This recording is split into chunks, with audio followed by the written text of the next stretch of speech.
Ladies and gentlemen, welcome to our program, Never Again is Not Enough, Remembering the Tragedy of October 7th. Please welcome Jim Carafano, Senior Counselor to the President at the Heritage Foundation.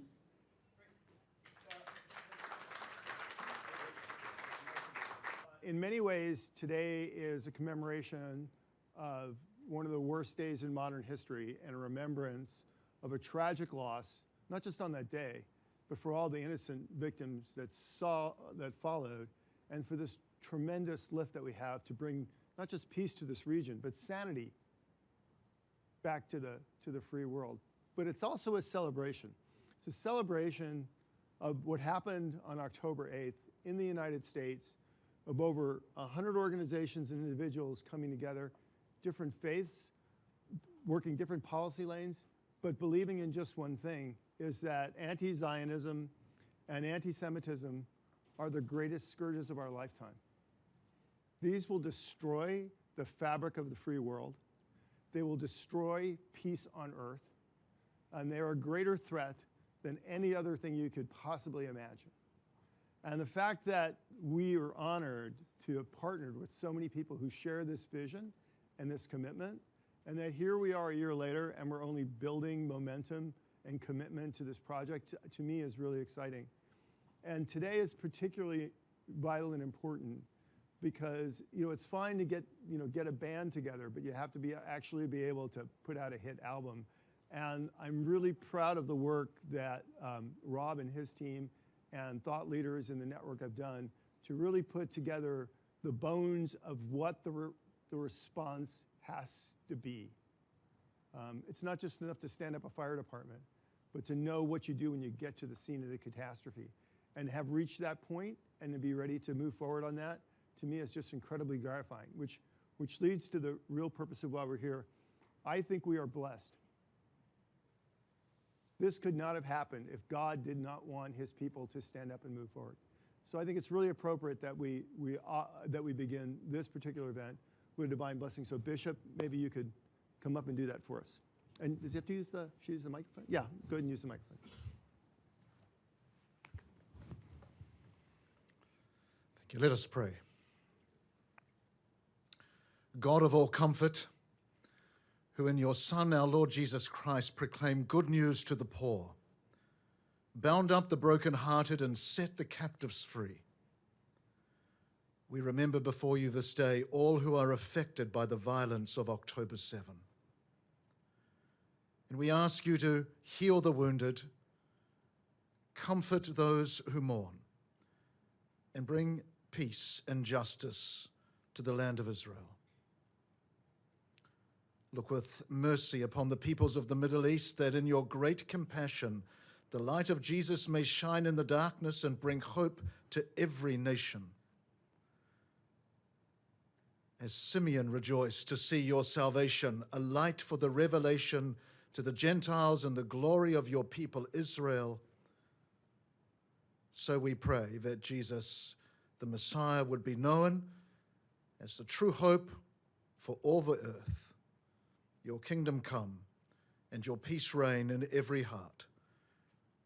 We pray these prayers in his name, who lives and reigns with you in the Holy Spirit, one God, now and forever. Amen. I think it's really important that we have a native New Zealander give our blessing, because it's like the word of God has reverberated all the way halfway across the world and back again. So thank you for that. We have a really exciting program. So these are twin pillars of evil, anti-Zionism and anti-Semitism. So to have kind of a panel on each discussion really focusing on that part of the problem, I think is really great. So we're going to do the panels back to back. Then at the end, much like a cliffhanger, so we have some really exciting news and things to talk about. So please, stand by for that. And so we're going to begin by introducing our first panel. So Dan, why don't you bring your panel up and we will get started. So.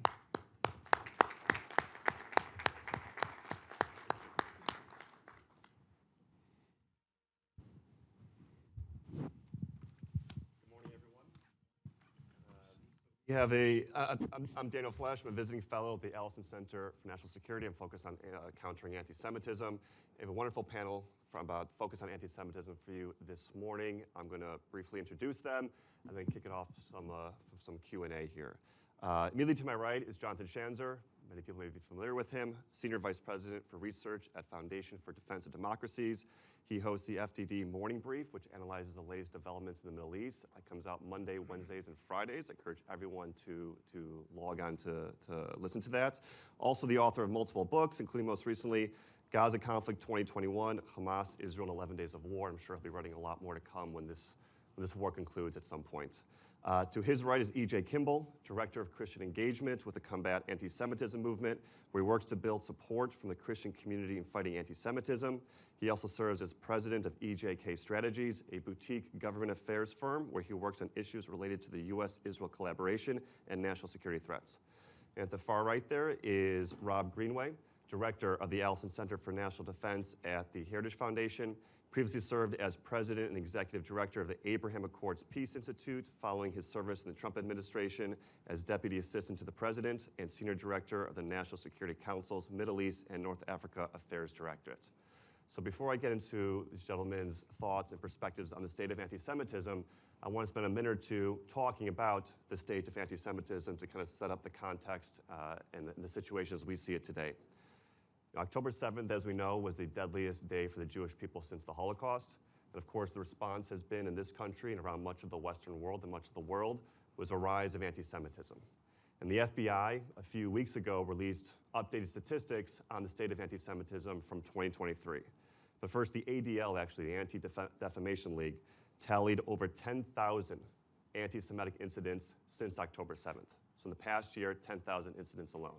And the FBI, through 2023, noted over 11,800 incidents of anti-Semitism, most of which came after October 7th.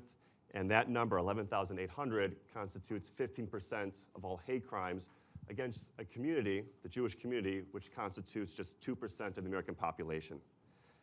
This rise of anti-Semitism has been a 320% increase since 2022 and an over 430% increase since 2021. On college campuses, over 70% of Jewish students have witnessed or experienced anti-Semitism, and only 43% of Jewish students say they feel safe on campus. Of course, we don't need numbers to tell us that anti-Semitism is here, it's present, and it's an imminent threat. This weekend and today, of course, there are these pro-Hamas, pro-Palestinian, anti-Israel, anti-Semitic rallies taking place in this city, not far from this building, and across the country. So with that in mind, Jonathan, I want to turn to you because you have focused for years on the networks behind organizations and institutes that foment anti-Semitism. So can you give us a look into the work that you've been doing and what's going on behind the scenes? Absolutely. First of all, thank you for the invitation to be here today. Truly appreciate the work that Heritage has been doing and Rob, that you've been spearheading. I have a PowerPoint presentation, which I am hoping will pop up on the screen, or maybe I just need to, there we go. Perfect, look at that, it just showed up. Almost like magic. Okay, so what I thought I would do for just today for a few minutes is to give you a sense of the work that we've been doing. This is a somewhat abridged presentation just for the sake of time and simplicity. But suffice it to say, we have been sharing this with Congress, with federal authorities, with state authorities, and with the administrations of schools across the country. And I'll just try to kind of dive right in. It's a tale of two photos here, as you'll see. You've got one, which I think everyone has been focused on, and that has been the campus activity.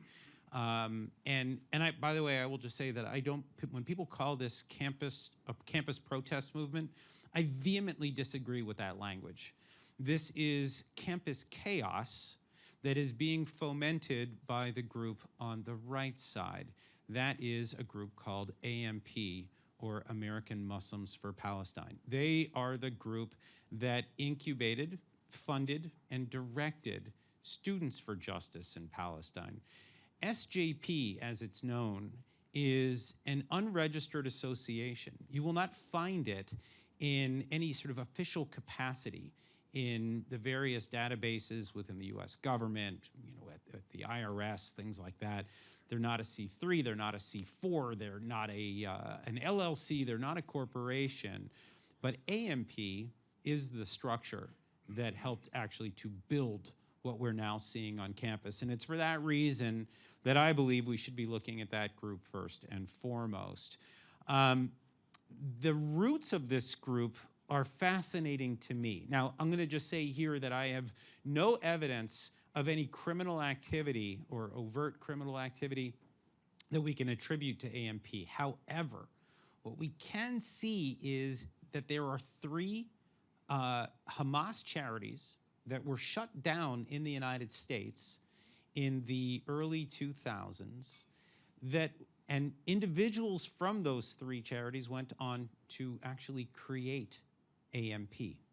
So in other words, the federal government shuts down three separate groups for Hamas activity, and then we see people gravitate to this organization that is now fomenting the hate that we see on campus and on Main Street America. The first of those groups was a group that probably most people here are familiar with. It's called the Holy Land Foundation, or HLF.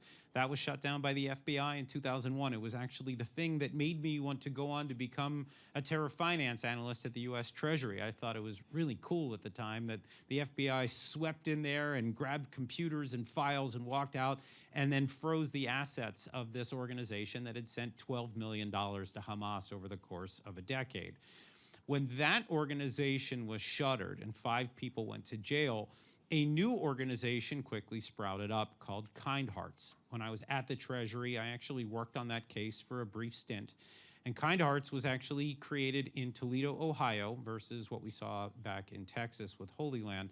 But there in Ohio, you had a bunch of lower-level Holy Land employees that were essentially doing a lot of the same things that Holy Land had been doing. And so we shut that down as well.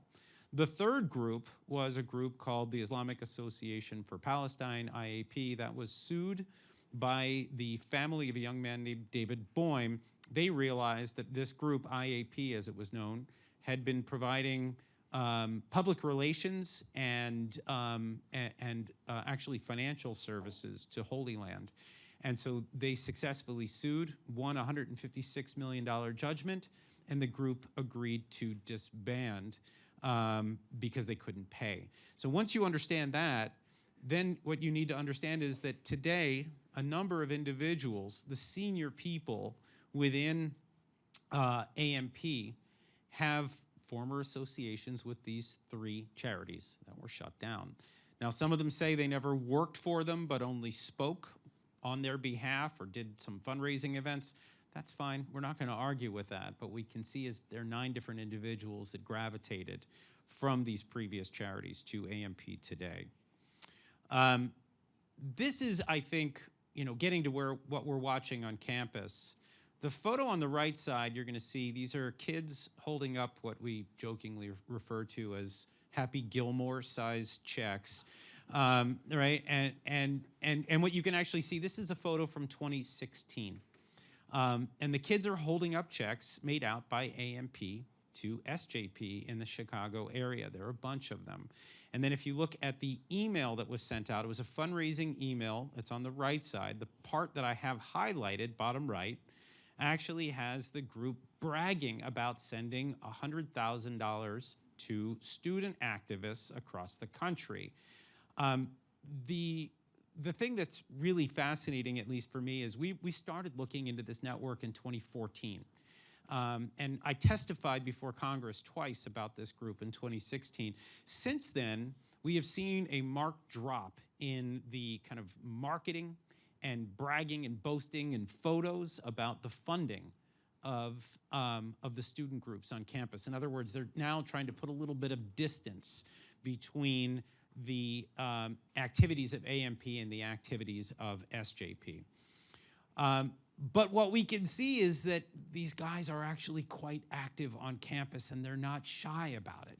When we track their social media, you can see that there's a guy that calls himself the community organizer that has been showing up at campus events. The guy in the middle, Hatem Bazian, he is the founder of AMP and the founder of SJP, and he's out there giving speeches about Palestine and student activism. You can see on the right side, AMP is bragging about sending kids to the Holy Land for indoctrination, for training in the Holy Land, and then to come back and to be activists here in the United States. So they're not shy about what they're posting, but nor are they shy about showing themselves at the encampments. And here you can actually see photos and advertisements. This is Hatem Bazian. We show him in 5 different places, whether it's Berkeley, where he has a full-time job, or whether it's University of Pennsylvania or San Diego State University, University of California, Santa Cruz, et cetera. We have caught these guys. Catching is actually the wrong word. They are openly bragging about what they're doing on campus with these activists. And here you'll see, this is the executive director of AMP. His name is Osama Abu Ershad. You see him one day at the Columbia University encampment, which was, of course, the most vicious of the ones that we saw here in the United States. The following day, we catch him at GW, just down the street here in DC. And then actually on that same day, you'll see on the photo on the right, I believe it's the same day, he appears to have a wardrobe change where he gets up on Al Jazeera broadcasting live to the Arab world. Very organized, these guys, and not afraid to show you where they are and what they're doing. And by the way, Osama Abu Ershad, the executive director of AMP, formerly the newspaper editor for IAP, in 2014, we went and found this. This is a screen grab from the Hamas, self-declared Hamas military wing, the Izzadin al-Qassam brigades. And you see his photo featured prominently there in 2014. So what we're watching right now is a very organized effort on the part of AMP. They're also working with other groups that have some very questionable ties. We've got the Samidun organization, which has been identified by the Israelis, Israeli intelligence, as being very close to the Popular Front for the Liberation of Palestine, yet another designated terrorist organization here in the United States. Now, again, I don't see any of these people doing anything that is overtly illegal, other than, of course, the threatening and the intimidation and the hate speech that we see on campus. But in terms of illicit finance and things like that, I don't have the capability to know what they're doing. That's for others to decide. But in the meantime, I would just, I think, leave it here that we now know that the Office of the Director of National Intelligence, they have said very clearly that Iran is financing and fomenting a lot of what we've been watching on campus as well. So not only are we seeing organizations with very troubling ties to Hamas, past Hamas activity here in the United States, but now we're also seeing that the Iranian regime may itself be involved in what's happening. So I think suffice it to say, we don't believe that anything here is spontaneous or organic. It does appear to be very directed and well coordinated, and this is something that, of course, state and federal authorities, university administrations will need to watch carefully and to begin to address, because I think up until now, we've not seen enough done in this space. I'll end it here. Thank you, Jonathan. And I think to your point about the encampments, back in April when Columbia really sprung up, I think the first reaction from a lot of people was, all their tents seem to be from the same place. How do they get those tents? How do they buy them? Someone's clearly coordinating that. Yeah, I mean, look, the thing that I would point out is, yes, we see tents that look similar. We see slogans that are similar. We see signs that are similar across the encampments. And of course, we see people showing up at each one of these things, adults that have no business being on campus, and you've got to start to ask yourself why. But as for the funding itself, let me just say, to buy a bunch of tents for students, it's not very expensive. Yeah. Right? I mean, people have been suggesting that this is, some kind of major financial operation that's underway. We're talking about a few $100, a few $1,000s to keep these kids on the quad You get them pizza, you get some tents. In some weird places, they've been asking for, prophylactics and things like that. I don't know what that has to do with their protest movements, but in other words, their demands are actually quite limited. And long-term planning, John. Long-term planning, right. This is extremely well planned. But at any rate, these are I think that this is the point to bear in mind here, is that it doesn't require a lot of money in order to pull off what they've been doing. I think it's well said, well said. And on that point, having identified the problem, Rob, I want to turn to you. So just about a year ago, the Heritage Foundation joined with other conservative organizations to establish the National Task Force to Combat Anti-Semitism, which you'll hear a little bit more about a little bit later. Now, Jonathan outlined the extensive threat that this network can start to pose, certainly on campuses, but probably beyond campuses as well. So can you discuss the task force and the unique strategy that it is bringing to the fight against anti-Semitism? Sure, happy to do so.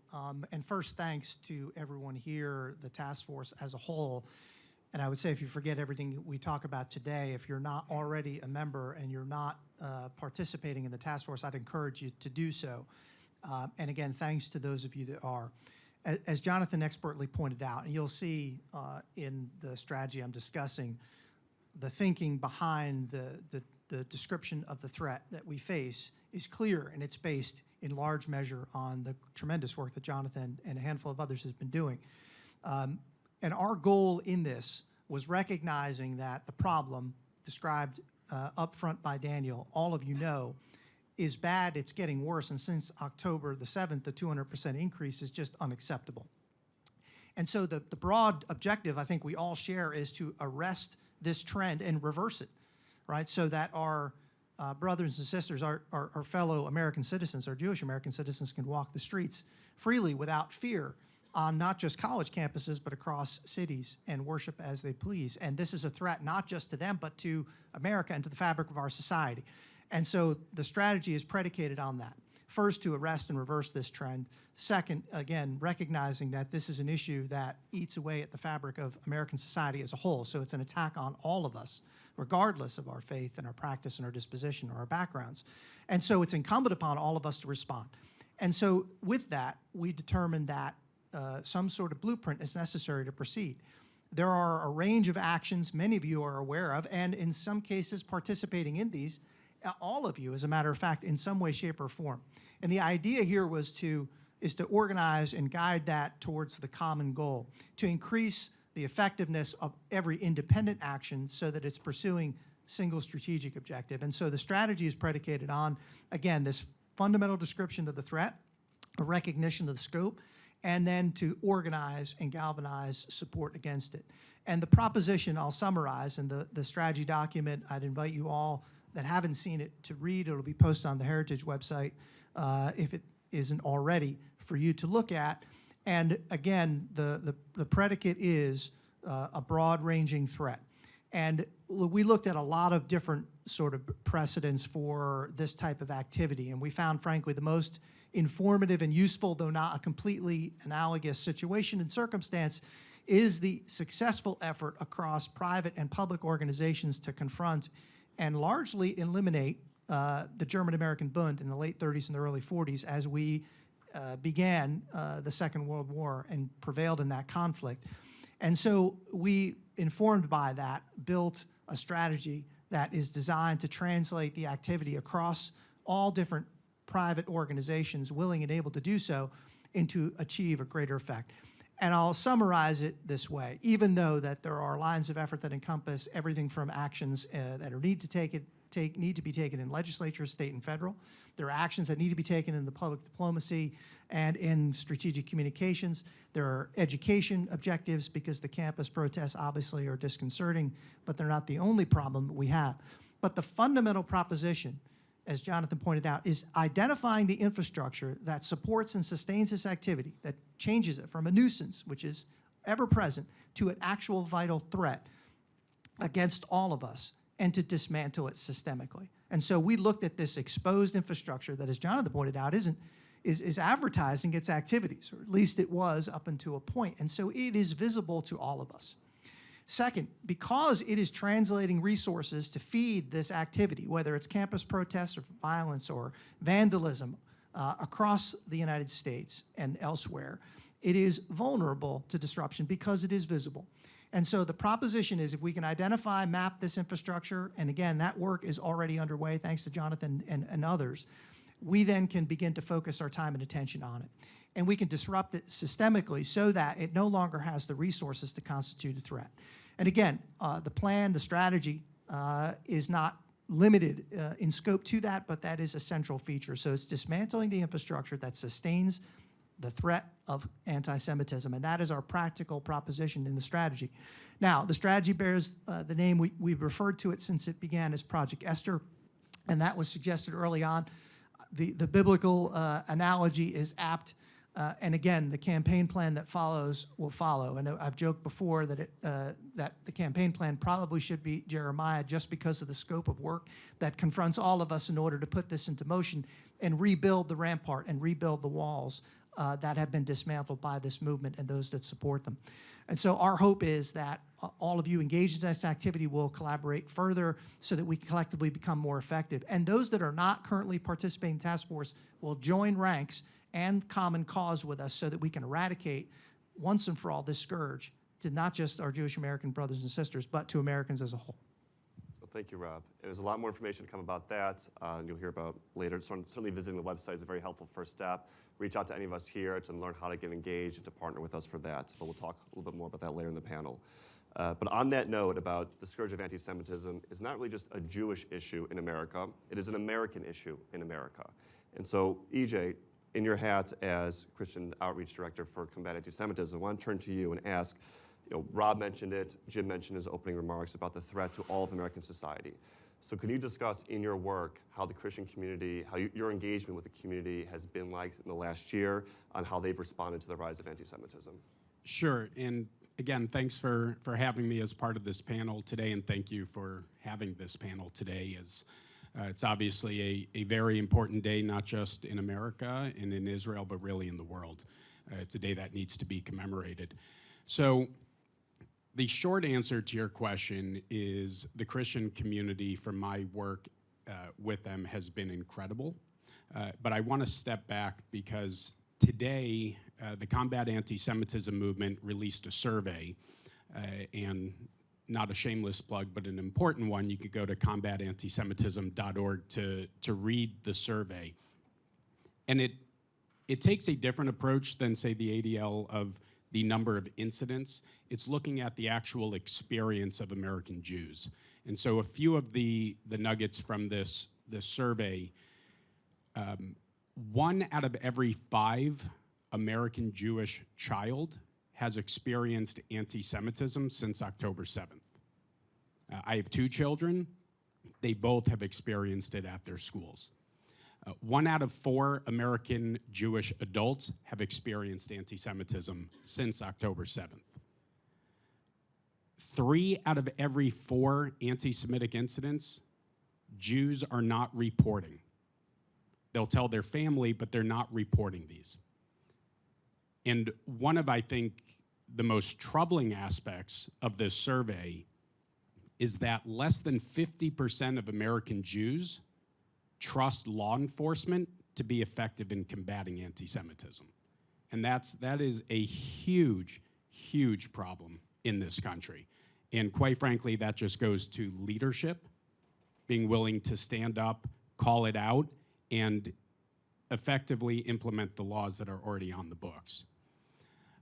On college campuses, we're seeing 40% of students saying that they've experienced anti-Semitism.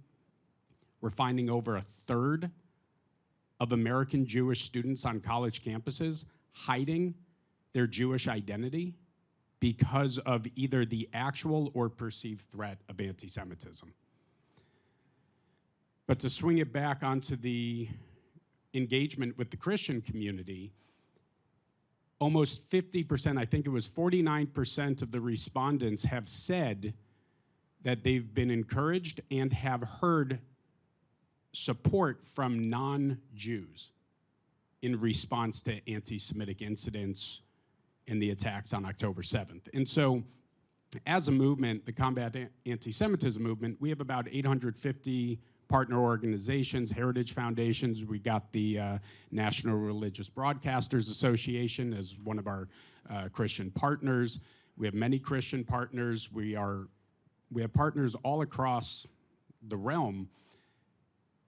The issue is not one that can just be fought by Jews. And we're seeing that, as you mentioned, this isn't just a Jewish issue, it's an American issue. And so the Christian community has been there for the Jewish people and the state of Israel. But more importantly, what we're seeing now and the work that I'm doing with this community is focused on understanding why it's a problem. It's great to have the support. Don't get me wrong, anytime something happens, to have groups come and support you is great, but to really understand what's at the core of it and understanding the roots of Christian anti-Semitism and to understand past responsibility for the need to take action today. That's something that a lot of churches that I'm going to speak at, pastors that I'm talking with, are communicating to their churchgoers and really to their colleagues, is the importance to stand up and speak up today about what's happening to the Jews. Because, like, everyone knows what starts with the Jews never ends with the Jews. And they're seeing it. Christians are seeing this on college campuses. They're seeing it. And if, God forbid, these anti-Semites were able to actually succeed in eradicating Jews from America, Christians are coming next. They see it. So it's a very important partnership, and I've been encouraged by the outreach from Christian groups to us. It's not just a one-way street. It's a two-way. We have a very nice partnership with the NRB and other groups, and yes, I'm giving you guys the plug. But we have a very good partnership, and it's great to be able to get this out. I will say that from the evangelical Christian community, it has been, I'll say, relatively easy to engage with. Less so with other communities, but we're seeing celebrities like Patricia Heaton, Catholic, coming out, calling out anti-Semitism and not making it anything else but anti-Semitism is wrong, it's evil, it's a scourge on society, and it will destroy our country. So that's the work that we're doing, and it's been very encouraging. Very good to hear, and yeah, it's important when leaders in the community, certain celebrities have their voice, can use it, and as American Jews, we certainly welcome that support from our brethren from another faith. So it's really great to see, because again, we're all in this boat together from the threat of anti-Semitism. But John, I want to get back to sort of think about turning from problem to action, as Rob started to allude to a little bit. Hatem Bazian was known a decade and a half ago. SJP, AMP, these organizations. Last year, in response to SJP's activities on some college campuses, Governor Ron DeSantis in Florida wanted to ban them from campus. I think it was struck down. It didn't really go anywhere. But I know Brandeis has, a few other schools have as well. If that step's taken, what's to stop some of these actors from setting up another organization? Basically, kind of playing whack-a-mole. How do you actually think about taking the fight to them and engaging them on their own turf? It's a good question, and I wish I had all the answers. There are some interesting maneuvers being done by different states right now. In Virginia, just near here, we're seeing the Attorney General has launched an investigation into AMP, into their financing, and it's starting to create problems for the organization. And I think there are other states that may be considering this as well. We've had some congressional inquiries, but I think that up until now, not enough has been done to at least understand this phenomenon. But I think a lot of this does fall on the universities themselves. Some of this is, it's funny, I'm going to just borrow from Donald Trump for a minute and just say the goal needs to be make campus normal again. I really think that, that is the solution to all of these problems. I think we can focus all we want on the suffering of Jewish students, but I think we also just need to remember that the entire student body is suffering as a result of the chaos that we've been watching on campus. I would argue that probably most students don't want what they're seeing. They don't want the violence. They don't want the intimidation. It's up to the schools to enforce order. It's up to the schools to actually enforce their own bylaws, right? I mean, that's one of the things that I've picked up in most of the conversations that I've had so far is they say, well, what are we supposed to do?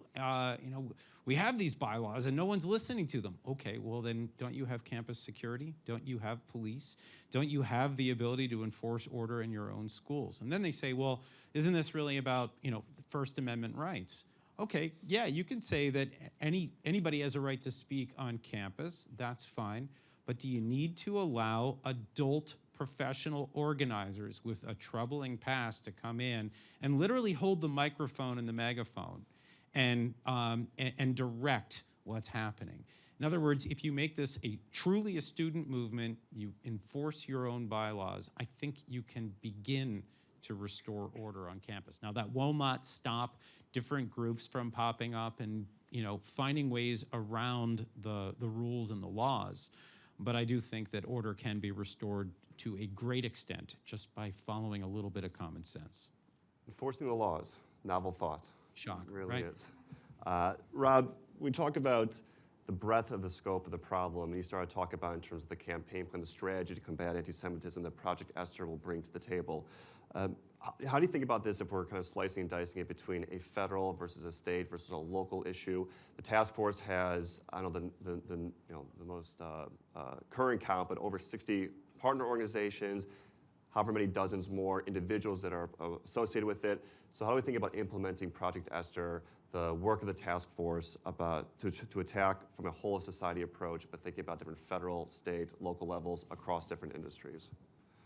It's a great question, and we were mindful that whatever good ideas we had formulated, they had to be executed at the end of the day. It had to be practical, had to be necessary, and it had to be logical in sequencing and priority, and that informed the work that we did. I'll have to say, too, that this is obviously a private effort, private organization, private entities within the task force. There is a government strategy that the administration put out. I have to say also, for clarity's sake, that CARE was not part of the team that developed Project Esther for, I would think, obvious reasons, unlike the White House's strategy on anti-Semitism. So ours goes a good bit further than theirs does, but it is a recognition that it is private organizations and private activities within it. The more we dug into it, actually, the more options and latitude that we found. Now, are there things that only the government can undertake at state and federal level? And the answer is yes. Enforcing the laws is an important one, but is there a role that private organizations can play? And the answer is absolutely there are. And the imposition of costs on other private institutions, including college campuses and organizations, regardless of how they are incorporated or where they're incorporated in the United States, there are a range of civic actions that can take place to impose costs on the illegal behavior, even if the federal government is reluctant or slow in doing so. And so in our estimation, these activities are happening at small scale in some places, but our goal is to expand that rapidly and to enable that to happen at much larger scale, to begin the process of, as private organizations and individuals, imposing costs. These are publicly funded organizations and institutions. That need not be so. And so we've all seen, I think, examples of where that public funding has come under threat and held at risk. We would encourage that to happen at much greater scale and scope. And when you impose costs on institutions, I think you can begin to see changes in behavior.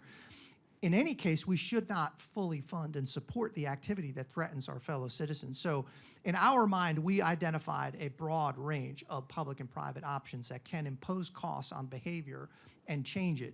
And it's happening, but it's not happening at sufficient scale, and Esther seeks to do that. Now, we also recognize that at some point in time, hopefully sooner rather than later, hopefully in November, we'll have a change in administrations that will have a change in policy and approach. And what we do in Esther can help inform and guide a real strategy to combat anti-Semitism in America. And the two together would compromise an ideal public and private partnership, and together would actually eliminate the scourge.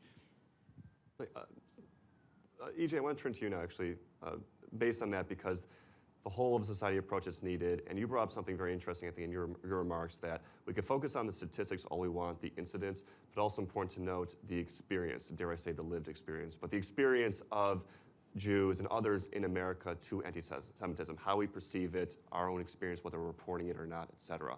So actually I want to take a couple steps back and put a few things before you. One is, in 1977, famously, or perhaps infamously, neo-Nazis marched through Skokie, Illinois, not far from where I grew up, as a demonstration, and they were allowed to do that. There was effectively, that was, as far as from I did my research, that was a one-off incident. There was no kind of follow-on issues with, certainly in Skokie or more broadly after that.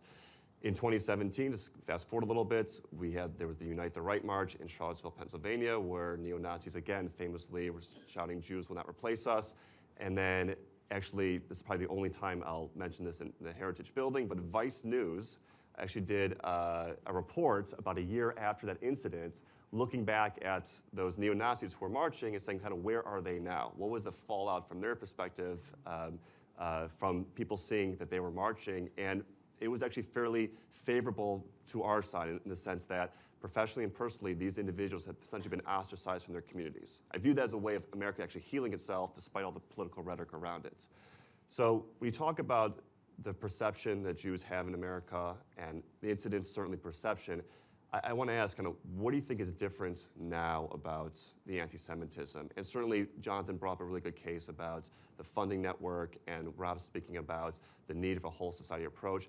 But in general, if we kind of consider the state of anti-Semitism and why it's been so persistent since October, why it erupted from October 7th, can you speak to a little bit about that, about what is different now about the state of anti-Semitism compared to effectively all of American history? Sure. So, as we all know, anti-Semitism has existed for thousands of years, and it manifests in different forms throughout history, and it sort of adapts to the circumstances. What we are seeing today, in my view, is a direct result of social media. It's the interconnectedness of the world. Anti-Semites were essentially on the fringe of society, something like Skokie, Illinois, right? That happens, but how many people actually heard about it at the time just because, whether you were reading papers or on the news, but it's not something that you could find wherever you wanted, see it repeated over and over and over again. What's happened today is you get people who have these sick, deranged thoughts, and they're able to find common cause through social media, through the internet, with others that think the same way, which emboldens them. You also have a colossal failure from leadership to call this out, which only takes this fringe and normalizes it into mainstream society. I mean, this is what we saw in the congressional hearings with the college presidents when asked about the chant "From the river to the sea," you know, is that a genocidal chant? And the moral cowardice to not just say, yes, it is, it's wrong, it violates our codes of conduct, and we don't accept calls for genocide against Jews or anyone on college campus. Their failure to do that normalizes that conversation. It normalizes that language and narrative. And so that's one of the areas that we need to see stronger leadership to stand up, call it out for what it is immediately, and push this back into the extremes. Regarding some of the sort of the main perpetrators, or even just the people who are going along for the ride on college campuses, having their names exposed publicly that they are participating in this should be a red flag on anyone's resume on a due diligence search. You know, if they're going to do this, it should be called out that they did it.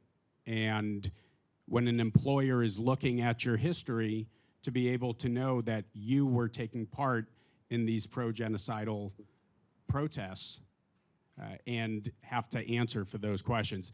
You know, as Rob was saying, you know, there's ways to discourage this type of action, and we need to fight back. And it's something that throughout history, and really where the state of Israel comes in for the Jewish people, which is now there is a state to fight back when we're attacked. And as Jews, and really all of American society, we need to be able to fight back and take actions like this to call out those that are marching against the right of Jews to live. To live peacefully would be great, but how about just to live? And so that's one of those areas that I think will help start pushing this back, because I don't believe that all of these protesters on college campuses, we've seen studies, most of them have no idea what they're even doing. They're being used and manipulated. So if you now put an a discouragement for them to participate, I think they'll melt away. Yeah. On that point, I think it was last December or January, a poli-sci professor from UC Berkeley, correct me if I'm wrong, UC Berkeley, wrote an article in the Wall Street Journal because he surveyed college students and said, how many of you know from which river to which sea you're actually talking about? And most of them, unsurprisingly perhaps, did not. They are kind of Iran's today's or Hamas's or others useful idiots. And they're simply, not simply, but they're out there supporting the cause du jour as such demands of them, of their ideology. But on this point of failure of leadership, I mean, Jonathan, you've been giving the form of this presentation to leaders in academia and other places around the country for a number of years, I'm sure, and more recently, certainly given since October. You're speaking to leaders. What is their reaction? And part of you said earlier in your answer to my previous question was enforce the laws. So how is your presentation, your information being received? And are they internalizing? Are they seeing these issues on campus? Are they turning a blind eye? Can you speak to some of your conversations? Well, how do I put this? Well, first of all, when I brief schools, it is always on the condition that it is all off the record. In other words, most of these schools don't want to have to acknowledge that they've seen what I've just shown them. Not exactly profiles in courage. And so I think that should probably begin to tell you the kind of environment that we're dealing with, where I can show them who the people are, these adults that are holding the microphones on campus that are leading the chants. We show them that there are adults that have no business being on campus. And the first question is, this is all off the record, right? And so we've got, I think, we've got a problem in the sense that I think the schools just need to find spines. They need to, I think, come together or separately and issue statements about the environment that they wish to foster on campus, the rights of every student, not just Jewish students, right? And I think beginning to articulate that would be crucial. I don't think we're seeing it. There are very few schools, in fact, very few states that have come out in this regard. And so, yeah, I think we've got a lot of work to do. People have said, well, isn't it great that schools are starting to try to address certain policies? And I think maybe the answer is yes, but until you can actually say what has happened on your campus, I don't know how you can diagnose the problem and begin to fix it. And I think that has been, in my view, one of the greatest failings of these administrations, of these various schools. They're not willing to say what happened in the spring in order to address what can't happen in the fall. Actually, on the topic of diagnosis, EJ, combat anti-Semitism movement is very forcefully pushing the adoption of the IRA definition of anti-Semitism, the International Holocaust Remembrance Alliance definition. So if we can't identify the problem, obviously, how can you then go about attacking it? So can you actually speak a little bit about IRA, about what CAM has been doing to try to bring that attention, to be able to identify the scope of, or to define anti-Semitism, to give it a name? Yeah, so to your point, the IRA working definition of anti-Semitism, it's an internationally an international group that came together with this definition. It's been adopted by, I believe we're up to 39 U.S. states. I think I want to say about 60 or 30-something countries. I could be off on the exact numbers. Cities are adopting this definition. Organizations are adopting this definition. The importance of it, I will say, is less about the actual definition, but it includes 11 contemporary examples of modern anti-Semitism, which helps to understand what anti-Semitism is. So we've been working on the state level, we've been working on the federal level to help educate members, to help educate governors and state legislators about this. But it's not just about that. It's getting it down to the local level. It's getting it to the mayors. It's getting it to law enforcement. We just did a training in Virginia for law enforcement. on anti-Semitism, covering what's happening on college campuses, covering this definition, because when they're seeing an incident happen, they need to understand what it is that they're seeing. You know, they may see someone attacked and the perpetrator calls them a dirty Jew and, you know, stop committing genocide, and the person's not Jewish. They have to understand that that is still an anti-Semitic attack because of the intent of the perpetrator. Understanding the difference between what is anti-Zionism and anti-Semitism, understanding that anti-Zionism is just an excuse for anti-Semitism today, that it is targeting the Jewish state as opposed to the Jewish people, and holding it to a double standard. It's an excuse to allow for this anti-Semitism.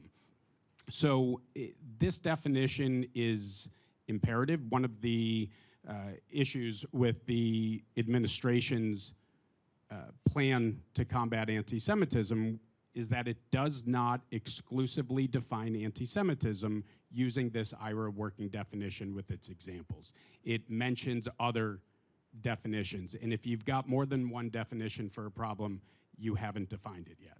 Yeah, I think it's really well said, and it gets to kind of Rob's comment about them bringing CARE, which is the Council on American Islamic Relations, to help inform or advise in the process of creating their anti-Semitism strategy. So Rob, speaking of administrations, I mean, you mentioned certainly if there's a change in administration, Project Esther, the work of the task force, will be used to help probably define and develop a new, proper, effective strategy to combat anti-Semitism. But what if there's not? I guess my question to you is really, what is the path forward, irrespective of administration, and what do the two paths potentially look like? Sure, it makes it, the quick answer is it makes it all the more important, right? Because if there isn't an effective strategy and a plan and a concerted effort on the part of the federal government, much less state governments, then I think there has to be action to compensate for that in the private space. And again, there are a full range of options, many of which haven't been explored, none of which have been pressed to the full limit, all of which we would propose in Project Esther.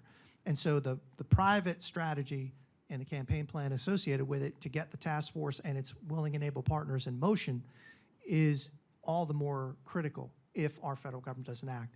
But it does provide a path, an exhaustive look at the problem in all of its ugliness, but also a sort of systemic approach to resolve it that isn't in this national strategy produced by the administration or any other.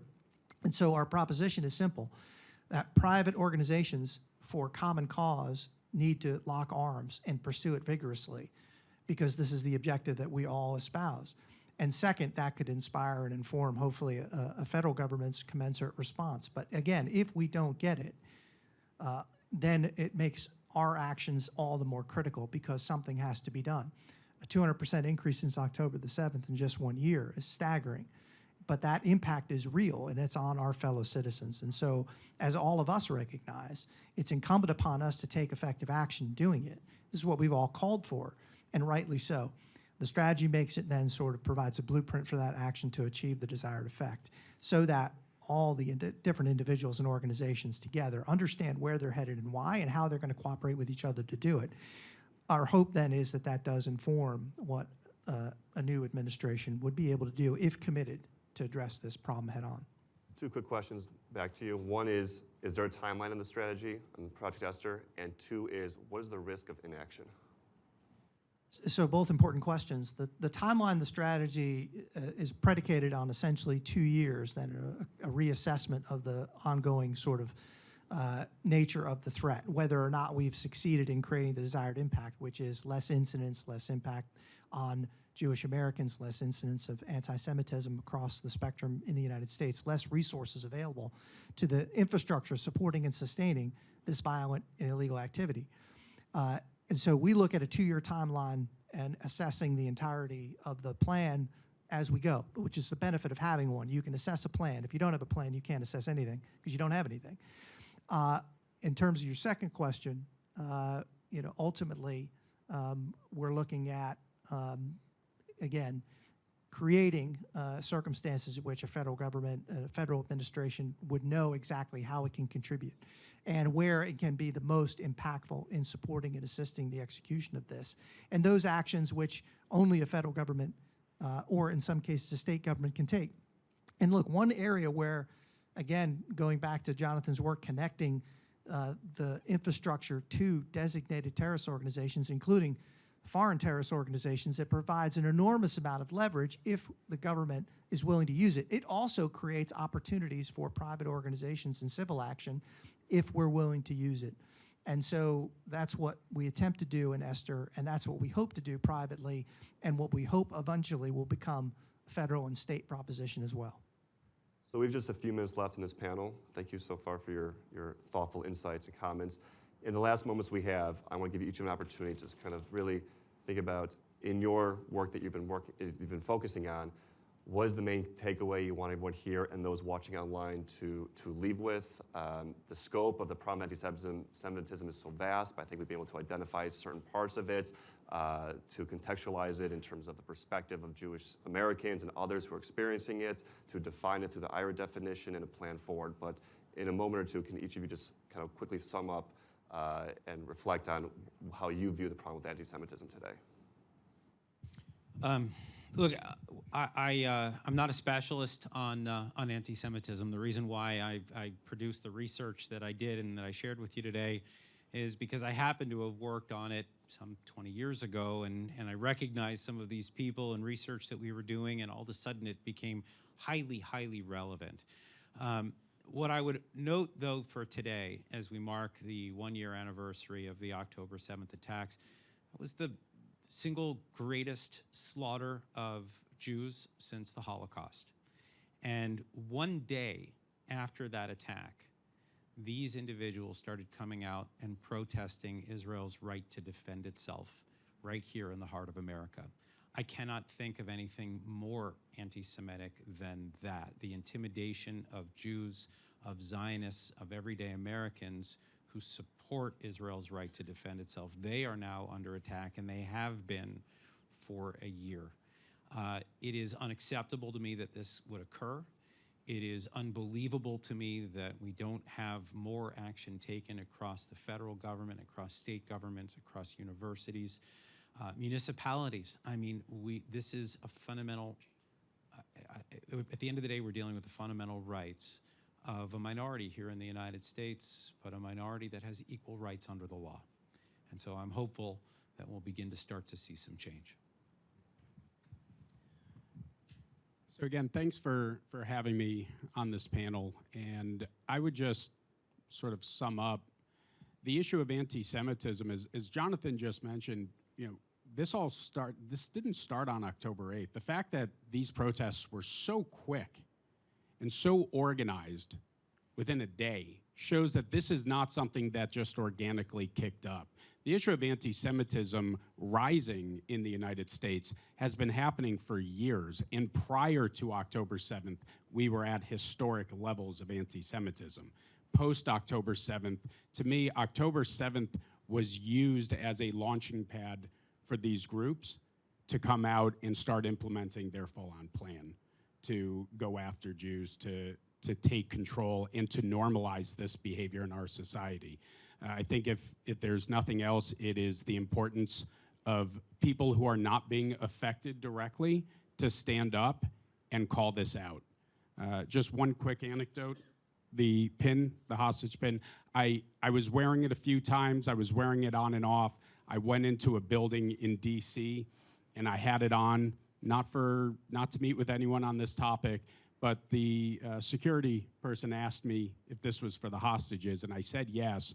And he pulled out a necklace of a Jewish star with a cross, showing that he was Christian and supports Israel and the Jewish people. And it was after that whenever I put on a jacket now, I try to make sure that I have it on, because there are plenty of people out there. The majority understands this is wrong, but we need to encourage them to stand up and call it out. Some of the first people to arrive in this country were fleeing religious persecution. Nothing more American than standing in opposition against it. In 1790, George Washington's letter to the synagogue in Rhode Island enumerated exactly this sort of core belief. We all have the motive to do it. It's why we're here. The means now is available. So I'd encourage everyone to read Project Esther and the National Strategy to Combat Anti-Semitism.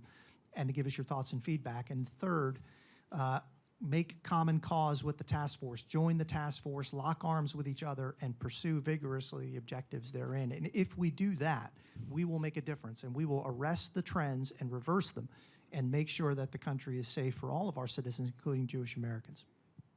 Today is October 7th, 2024. It is my hope and my prayer that on October 7th, 2025, we can reconvene here and have a much different and much more positive conversation about the state of anti-Semitism in America. I thank you all.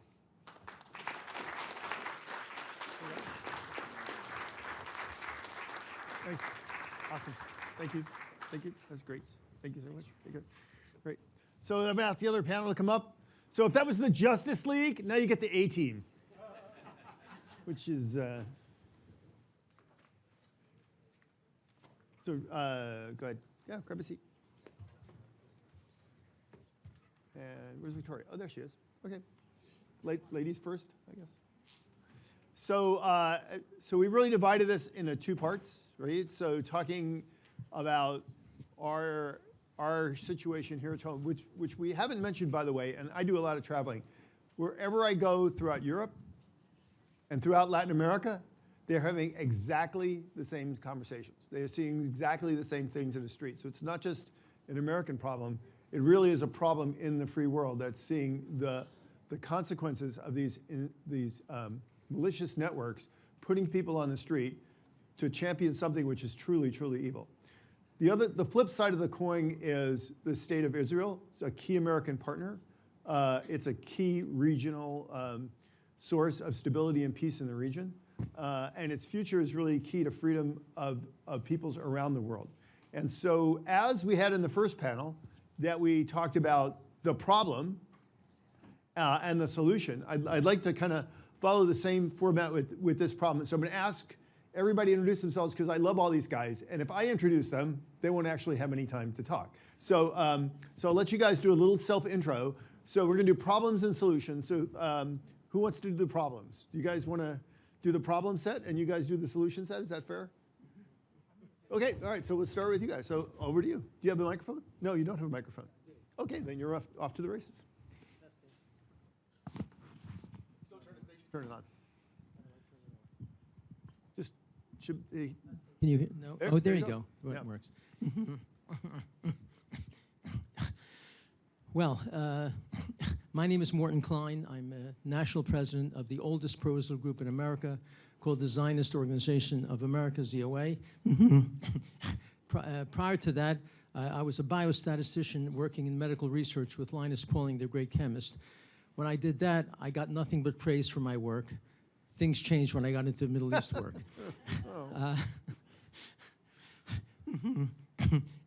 Well, maybe I can start to talk about some of the causes of October 7th, if that's what you may be interested in. A major cause of October 7th was the fact, I believe, that the United States of America gave Iran, the head of the snake that funds and arms Hezbollah and Hamas, $26 billion in monies, access to it, and ignored all the sanctions that were introduced in the previous administration, allowing them to be selling oil on the market and other business activities, allowing Iran to earn another $50 to $100 billion. Their reserves went from $4 billion to $100 billion, enabling them to fund and arm Hamas and Hezbollah. That is a major factor. And too few people really talk about our own obligations of this administration. In addition, a terrible mistake, which would have made October 7th impossible had it not been done, was that Ariel Sharon threw 10,000 Jews out of Gaza and northern Samaria. The IDF and the Jews left there. Had the Jews remained in a little strip of land, 15% of Gaza, this October 7th likely would never have happened. I might add, there was a vote in the Conference of Presidents of major American Jewish organizations, 51 organizations. They asked me to debate Mort Zuckerman on this issue. I, of course, opposed throwing the Jews out. After our debate, we had a vote. The vote was 50-1. 50 to every Jewish group supported throwing out the Jews, making it Judenrein. ZOA was the only one to vote against it. By the way, it shows what a brilliant debater that I am. Oh. I only convinced myself, and even I got shaky after I listened to myself.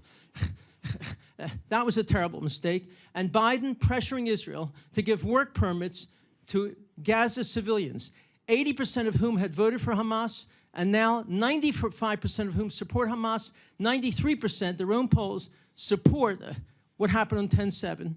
And Biden, this administration, pressured Israel to bring these people, 20,000 of them, into Israel to work.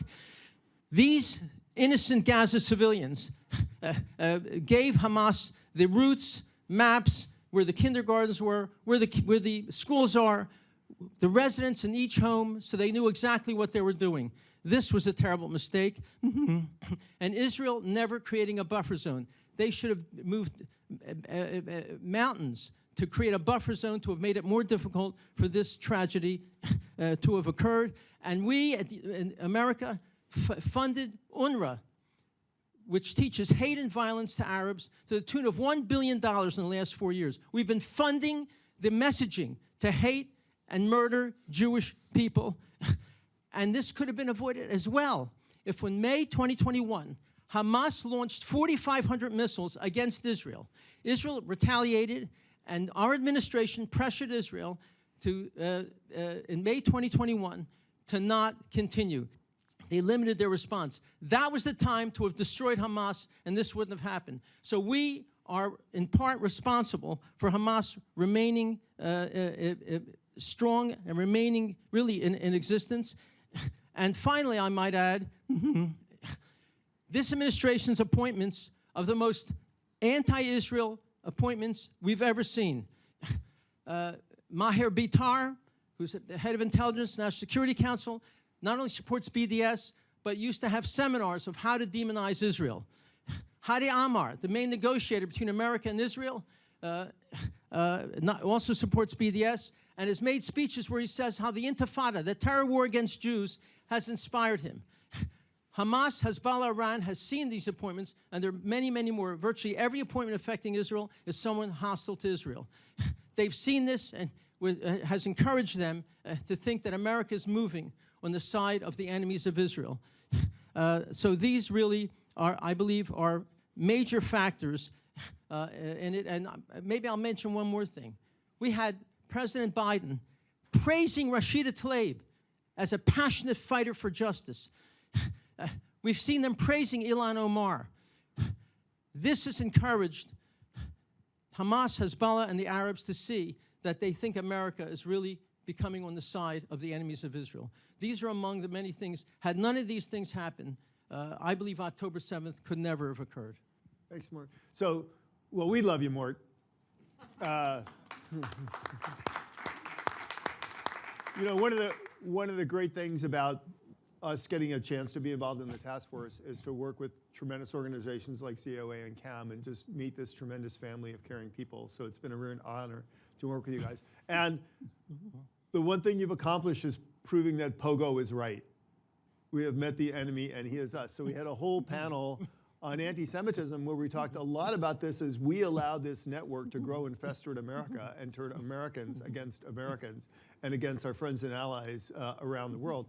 And I think you just pointed a portrait about we helped create a problem in the Middle East as well. So, Ms. Klein, could you make things any worse? Could you dig us any deeper? Yeah. Is this on? Yeah. All right. I'm Tricia Miller. Sorry. I'm the director of the Partnership of Christians and Jews at CAMRA. I think all of you know CAMRA is a media watch organization. But within CAMRA, there is a Christian department. My colleague, Amy Zawi, is here today. I've been there since 2014, and pretty soon after, we really started focusing on the assault on evangelical support for Israel. We did a major conference in Los Angeles in 2016, and that really kicked it off. So that's my focus as an evangelical, very concerned about attempts to turn evangelical support specifically, all Christian support, but evangelical support specifically away from Israel. There are many, many good organizations that are pro-Israel. There are strong evangelicals for Israel. That's the good news. The bad news is that there's a concerted effort to turn that away And the church is not immune from anti-Semitism, from anti-Zionism. And later I want to talk about solutions too. You said, but the problem, just lay out the problems first. It's gotten a lot worse since October 7th. It's not a surprise to me because of the trends that were already there and the teachings, the foundation of those teachings, that when October 7th happened, the first day, it's already been mentioned, it was literally the next day we started having the demonstrations and the opposition, and we saw it in camera, we saw it in the media right away, the libels and the distortions, et cetera, et cetera. But what happened in the Christian world, literally within days, was that they started saying, especially once Israel started doing anything to defend themselves and try to take out terrorists, they started saying, well, what about the poor Palestinians, and Israel's, not responding.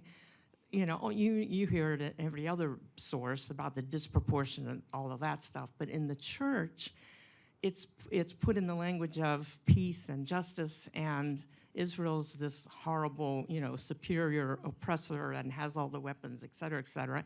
And so what about the poor Palestinians and all of that? So that's what's been going on in the church. But I want to address just a few. I want to just outline the reason that there's problems. The current opposition to Israel within the American church is fueled by internal and external forces. 3 examples of internal forces. The first one is passivity. Passivity has gripped the church big time, and fear of taking a position on anything that can be considered controversial is rampant. And this is certainly true when it comes to taking a stand for Israel. I can't tell you how many pastors I've talked to try to get them activated about Israel, and they say, oh, well, we can't talk about Israel, that's a political issue. I said, no, it is not a political issue for a Christian. Anybody who claims to believe the Bible, this is not political, it's biblical. That sometimes gets their attention, but sometimes not. Another internal force in the churches is biblical illiteracy. It is horrifying how many Christians are going to church, don't read their Bibles regularly, have no idea what the Bible says about God's plans for the Jewish people and Israel. The third one is that Christians and churches do not stand with Israel because they don't understand Jesus' Jewishness. This is a major focus of a lot of the teaching I do in churches, is to bring the churches back to understanding the fact that Jesus was Jewish, that our whole Bible is written in a Jewish context, was written by Jewish authors, et cetera, because when they lose that, they lose all connection to the Jewish people. And they claim to, believe in Jesus and then hate his brethren, relatives in the flesh. The Jewish people are relatives in the flesh. So that's an outline of the internal things, but there's external forces attacking the American church, which I alluded to in the beginning. The primary force that's attacking it's coming from the Palestinian Christian. They've been doing this for decades. They're well organized. They have created a narrative that denies that Israel was even there. So they're not only rooted in bad theology. The theological foundation of the church in general is replacement theology, and there's no more purpose for the Jews in God's purposes. So the Palestinian Christians take that to another level, and they say they were the indigenous people of the land. The Jews were never there. So of course, if the Jews were not in the land until the last couple centuries, Jesus can't be Jewish, right? When he was born, if there were no Jews there. So guess what? Jesus is a Palestinian. So they're rewriting history, they're rewriting the Bible, but this is what's happening in churches.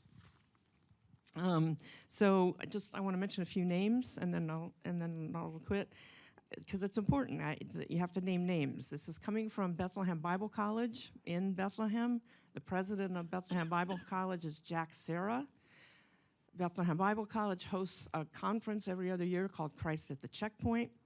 They're just conferences that bring in many, many leaders from the U.S. and elsewhere, but they've targeted the U.S. because guess what? That's where the money is and the influence. So they bring in leaders, and it's all lies. It's all anti-Israel agenda that is propagated there. And I just want to mention, well, Mitzi Raheb's another one, but I want to mention Munther Isaac, and then I'll quit. That's good. Because Munther Isaac is been a very prominent spokesperson for this whole Palestinian Christian narrative. And let me go back just a minute and say the Christ at the checkpoint. You can tell by the name. What are they saying? Christ at the checkpoint. They named the conference as that. The whole narrative is based on the fact that these evil Jews who are there now are persecuting the Palestinians the same way that Jesus was persecuted. And they would have Jesus at the checkpoint if, Jesus was here now. That's the whole point of that. All right, Munther Isaac is extremely important. He's been a very prominent spokesperson for many, many years, decades. And in April, Tucker Carlson gave him a platform. You know Tucker Carlson's reach. This was extremely alarming. So he called it an interview. It wasn't an interview. He gave him the floor, basically. He let Munther Isaac talk for an hour and spew these lies. And so this is alarming. He didn't challenge him. He didn't push back on anything he said. He basically just gave him the platform. And so that's kind of the highlights of what's been happening in the last few months, was that reaching even the non-Christian world with this narrative. Thank you, Tricia. So I want to come back to you and Mort as well to talk about solutions. But you guys did a great job about framing the problem, because pointing out that the threat to Israel is not just what is happening in the region and the physical attacks and the harm. It is this, even maybe more disturbing, is this effort to create a global intifada to withdraw support and legitimacy from Israel. And so the first panel touched on some of the institutional attacks of winning over institutions, whether it's mayors and political, or universities. Mort really hammered on the notion of the political contingency that's been built to essentially fuel this global intifada. And you've pointed out that really one of the traditional bulwarks of support for Israel in the United States, and one of the linkages really in religious freedom in the United States has been the evangelical community, and that they have intentionally targeted and undermined one of the pillars of the religious institutions in the United States. So you guys paint a great's probably not the right word, terrifying, a terrifying picture of of where the global intifada comes from, and I think that's really important. But then the question is, if you're in Israel, you have to survive. And so I want to turn to two of the greatest minds on the Middle East that I know, and really awesome people. And I'm not just saying that, they're just awesome guys. They're two of my, so anyway, so I won't gush or anything. Should we go ladies first? How should we do this? Ladies first, or tall guy first, or what do you want to do? Alphabetically? I'm not good on math. Okay, sure. Well, thank you, Jim, and thanks everyone for joining us here at Heritage today for what is a tough day, but I think a really important day for all of us to be together. And I know this is just one of many such gatherings, which gives me a lot of hope that, as we were saying at the end of, as Daniel was saying at the end of the last panel, next year we're gathering together under very different circumstances. And I'm Victoria Coates. I'm the vice president of the Davis Institute for National Security and Foreign Policy here at Heritage. I served with Fred on the NSC, and would like to associate myself with both Tricia's and my friend Mort Klein's Which administration remarks. was that, by the way? Be the Donald J. Trump. Oh, okay. 45th President of the United States administration. We might revise that number in coming weeks, but I'm a little bit of an advantage here because I've literally just pushed play on the pre-sale button for my book, The Battle for the Jewish State, How Israel and America Can Win. And so I'm chock full of all sorts of interesting solutions to these problems. But it's, the key for me is to realize that higher education is not the solution. The most educated amongst us are the most virulent propagators of this hatred. And to piggyback off of the Project Esther discussion, there has been a normalization of this. And we saw it the day after October 7th, October 8th, when the protests started, as if they were waiting for a signal to come out. And one of the the silver linings to the last year is that they have revealed themselves. They were eager to do so. Unlike the Nazis, they didn't try to hide what they were doing. They wanted the publicity. And so now we can identify the problem and do something about this really vicious hatred that has taken root here in our country. And that's the point of the subtitle of the book, that this is an American problem. And what has been particularly interesting about that, the journey of writing the book, is I got to delve into the curricula at these wonderful institutions, including my alma mater, Penn. I think they're probably going to demand my PhD certificate back, my diploma. But I think that we can now start to understand what's happening to America, and it's a Western Civ problem, because what our sons and daughters are being taught is that both Israel and the United States are uniquely illegitimate countries, because we are both examples of what they refer to as settler colonialism. So we are illegitimate and inherently racist under international law. And if you read these peer-reviewed articles, which are pushed out to syllabi through something called the Cambridge Core. I mean, we're supposed to like Cambridge University. It's supposed to be a good thing. So if you're a professor and you see something has the stamp of approval from Cambridge, sorry, Niall, that would be something that would be valuable, that you could keep on your syllabus, that this is a good piece of work. And then you start to read this stuff, and you're literally indoctrinating a generation that Israel is illegitimate, and by extension the United States, because we are also a settler nation. So I think that's what we need to get after. I think we can do it. The good news is that as we were discussing, the vast majority of Americans are not anti-Semitic. And I mean, the question I've gotten for the last year is, how did this happen? How did we get from October 7th last year to this year having it be a day of rage in New York City? How did this occur? So I think getting the truth out there, and that's what Jim has been doing with his strong leadership on this over the last year. All of our members of the task force really looking forward to implementing some of our solutions in the coming year. Thanks. So I'm going to turn to Fred, because I hope not just Fred, but Victoria and Morton Trish, we can come back to and talk not just about the global intifada, but what needs to be done in terms of strategy in the region in supporting Israel, because I think that's important as well. So really excited to have Fred here. I think when Fred came out of the administration and started in think tanks, he's the first guy that really started me thinking that something is changing in America. That Israel kind of being a traditional bipartisan issue in the United States, where we all oppose anti-Semitism, we all oppose anti-Zionism, and we all think that Israel is a vital strategic partner for the United States, when that was really kind of common sense, that something was changing in America, and that was under threat. And I think Fred really opened my eyes to that. So maybe you're responsible for all this, I don't know. So over to you. Thanks, Jim. My name is Fred Fleitz. I'm Vice Chair of the America First Policy Institute Center for American Security, and it's quite an honor to be here with this distinguished panel. I wanted to start by taking issue of the title of this program today, part of it, that is that never again is not enough. You see, in my view, never again is plenty enough.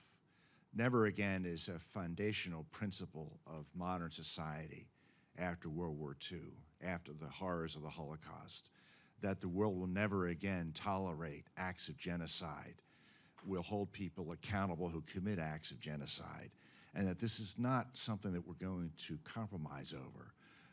We will always say never again, and we have to get back to this principle. I think the question we have to talk about today is, where is the outrage to the killing of 1,200 innocent Israelis, the maiming of many more, 250 hostages taken by Hamas? Where were the massive demonstrations against these killers in cities around the world and on college campuses? Where was the newspaper coverage, the coverage on CNN? We saw demonstrations they were against Israel. They were against Jews around the world, because this brought to the surface bubbling anti-Semitism and Israel hatred that was already there. But I think we have to recognize this is simply something that is intolerable, that we haven't seen the outrage, that we should have seen for the worst act of genocide since World War II and the worst attack against the Jewish people since the Holocaust. It is something that should be intolerable, and we can't play down the concept of never again. Now, look, I give the Biden administration partial credit for standing with Israel, for providing weapons to Israel to defend itself, for President Biden for going to Israel after the horrendous October 7th attack. But let's be clear here. The Biden administration has directed most of its criticism since October 7th against the government of Israel. Where have the calls been by the Biden administration for ceasefires and for de-escalation of Hamas and Hezbollah and the Houthi rebels and the Iran-backed militias in Iraq and Syria? Yeah, there have been some, but almost all the pressure by Joe Biden and Kamala Harris has been against the government of Israel. And this is frankly intolerable, and we need to speak out against it. I know nobody wants to be political today, I get that, but we have to talk about what's happened over the last year, because when the U.S. government is acting this way towards the government of Israel, we are emboldening and encouraging our enemies. And let me give you two really unfortunate examples that just occurred. Last night on 60 Minutes, Kamala Harris would not say that Benjamin Netanyahu is an ally of the United States. Just think about that. And a similarly idiotic comment by President Biden is that he speculated that maybe Netanyahu is using the war to influence the U.S. election. This is outrageous. It is absolutely outrageous. But I'm going to get to that in a minute. But we have to talk about never again, and that squabbling between the United States and Israel is emboldening not just Israel's enemies, but emboldening America's enemies. It's such an honor to be here with you, Mort. You're such a fighter against anti-Semitism, heading one of the most powerful groups I know in this country, fighting for the state of Israel, for the Israeli people. And you brought up an issue that we cannot play down. You stole my line, that Iran is the head of the snake. And we have to talk about that when we look at this crisis here. Iran is funding Hamas and Hezbollah and the Houthi rebels and Shiite militias in Syria and Iraq. Where is the outrage over this? Where are the boycotts of Iran? Where have the protests been? Instead, since 2021, we've been appeasing Iran, despite efforts by Iran to assassinate members of the former Trump administration.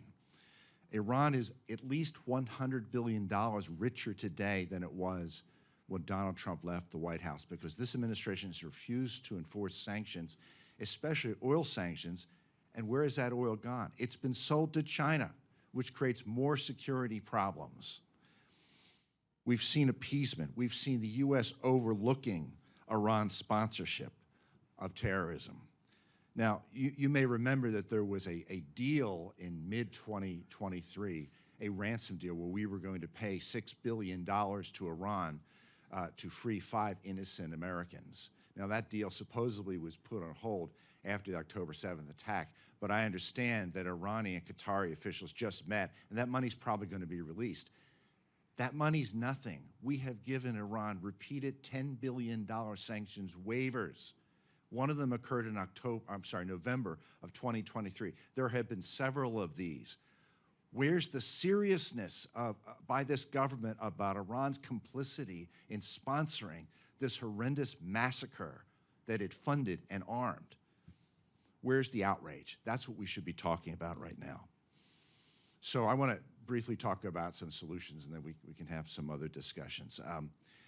I'd say, first of all, we have to make it clear that never again is an absolute principle for American policy, domestic policy, foreign policy, that we're going to promote this at home, we're going to promote it abroad, we're going to promote it in international organizations, we're going to promote it on college campuses.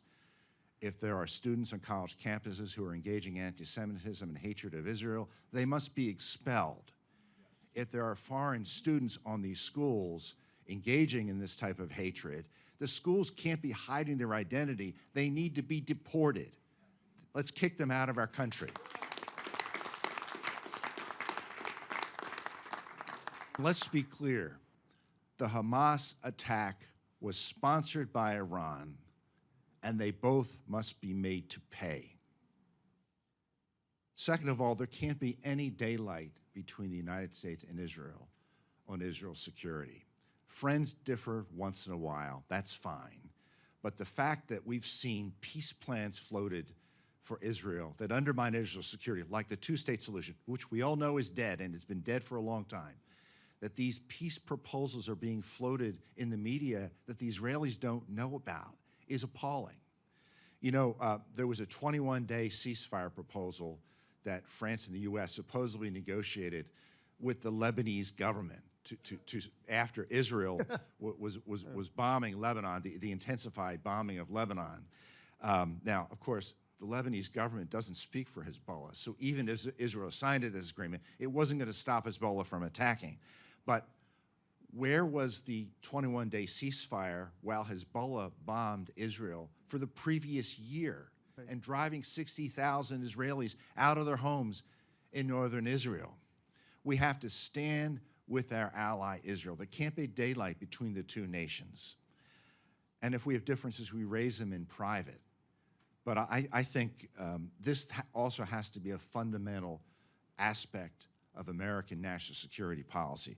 And finally, we have to return to American deterrence and an America-first approach to U.S. national security. We need a strong and decisive president with a competent foreign policy that uses U.S. power, military power, prudently when it is needed, and stands solidly with the state of Israel. And part of this America First approach has to be restoring maximum pressure against Iran. The Trump administration almost bankrupted Iran. We had to restore the tough sanctions that were destroying the Iranian economy until it stops sponsoring terrorism, until it stops its nuclear program. Obviously, the oil sanctions have to be reimposed, and nations that violate these sanctions, they will be sanctioned too. There shouldn't be any compromise on this. I don't know what the purpose was. Well, I guess I do. I think the Biden administration thought they could treat Iran as a party they could negotiate with. They could treat Iran as a party for peace in the Middle East, just like the Obama administration did. That is deeply misguided and dangerous thinking. It's a time to end that. I'm afraid Iran is an enemy. It's an enemy of the United States. It's an enemy of Israel, and we shouldn't be compromising on how to deal with this enemy. So I would just say in conclusion that I think never again means today, and never again means forever for U.S. national security. Thank you. All right. Okay, so hold on to the microphone, right? Because there's so many questions I have about the solution set that I want to dig kind of deeper into. I want to start by first asking you, describe the future strategy for dealing with Iran? And then from there, I want to go to Victoria. Describe what the future U.S.-Israeli security partnership would look like. And then I got like 20 other things to dig down to for Mort and Tricia too. So why don't you talk about what is the future Iran strategy supposed to look like to solve all the problems that we've been describing today? The main reason the world is more dangerous today, both in the Middle East and around the world, is because of the erosion of American deterrence, because we've had a weak U.S. government led by Joe Biden, who has made climate change the chief threat to U.S. national security. This has made the world dangerous, whether we're talking about Ukraine, the Middle East, we're talking about the South China Sea.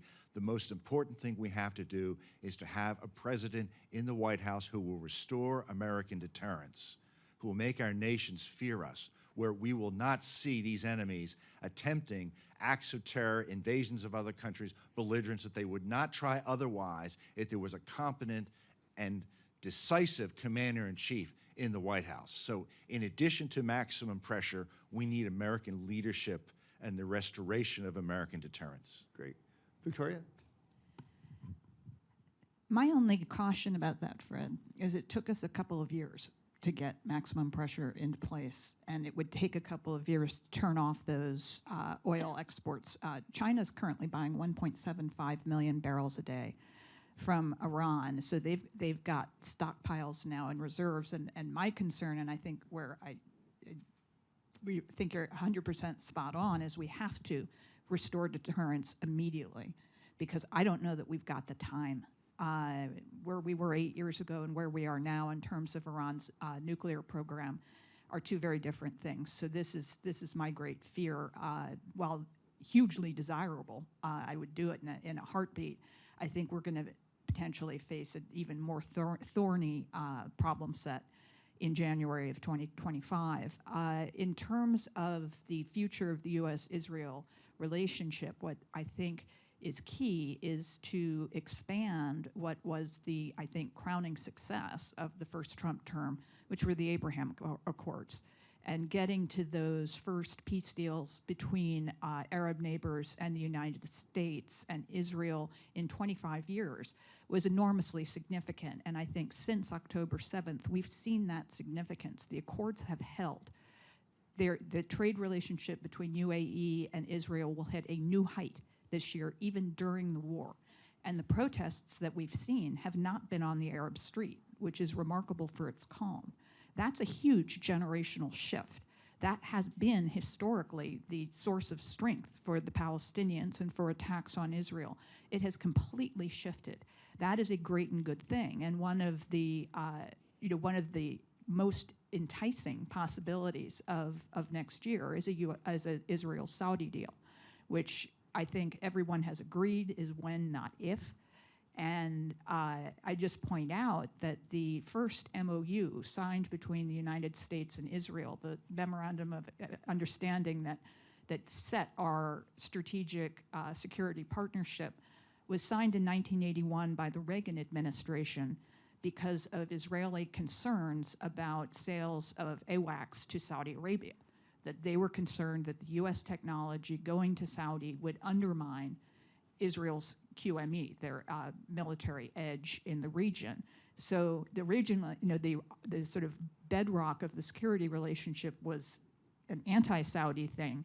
How fantastic if next year we could get to a deal with Israel and Saudi to bring Saudi Arabia into that relationship. So I think the key to the strategy is to stand robustly behind the U.S. investment in Israel, because that's an investment in our security as well. And that's why I think this is just inherently positive for the American people, that investment is paying off in terms of Israel's ability to project U.S. power into the region, and that we might try to pivot away from the Middle East. It tends not to pivot away from us. So, that is an engagement we're going to have to continue to some extent. But I would say, that kind of peace deal is what we really should be focusing on. So, Mort, I'm going to come to you in a second to talk about what's the future of the two-state solution. What do we do about Palestine, and what do we do about Lebanon? And then we're going to come to you, Trish. But before I say that, I just want to, something that Victoria mentioned, which is really, really important, which is how these global pieces fit together, right? So if the United States is going to shift attention and resources and capability and build up in the Pacific to ensure long-term peace and stability, it has to make sure that its other two critical funds at its back are stable, right? So I think there's at least one presidential candidate I might name who actually understands what needs to be done with NATO and Ukraine to ensure that the eastern front of NATO is stable. And then the question is, how do we put out the dumpster fire? And you guys, I think, covered some really critical points there. You have to have an Iran strategy. You have to get back to the Abraham Accords, and you have to create this reassurance of Israel, not only Israel's capability and power, but you both mentioned the restorative of the credibility of deterrence against enemies in the region. So I think that's a really comprehensive geostrategic set that fits so nicely with what really America needs to do. But then there's a whole bunch of other little things running around. And so, more, what do we do about the two-state solution? Mm-hmm. First of all, the term two-state solution should never be used because it's a misnomer. Israel's already a state. The term should be Palestinian state solution. But you see, cleverly, the left uses this term to make it sound like each side's getting something. Israel's getting nothing except a terrorist state on this longest border. So we should stop using that term. Palestinian state solution is what they believe is a solution, and of course it's not. First of all, before I go further, I thought it's important to see a map of the Middle East. The orange or yellow are the 22 Arab states. the yellow in the center, which you can't see, is Israel. And Israel's actually smaller than that, since they've essentially given away Gaza and parts of Judea and Samaria. It's parts of the yellow. The Arab world is 800 times the size of Israel. And yet the world is screaming, land for peace. Land for peace. And who are they asking to give up the land? So when I show this at college campuses to kids, they're in shock. They think Israel's the size of Poland or Germany. They don't realize how huge the Arab world is. It's something we have to understand. Palestine state solution? Do we want a state that puts posters on high schools and colleges of every Arab who murders Jews? Do we want that type of state? Do we want a state? And I really blame Israel and the Jewish world and the media for never showing this. How many of you have seen this? This is the official emblem commissioned by the Palestinian Authority of the Fatah ruling class. You see the shape of all of Israel with an Arab keffiyeh over all of it, not just over Judea and Samaria and Gaza and eastern Jerusalem. You see Arafat in the center and a Kalashnikov rifle. This is the Palestine state solution that people are talking about, a vicious terrorist regime. A Palestinian state would simply strengthen the ability of this state to promote their evil, vicious agenda to murder Jews and ultimately Christians as well.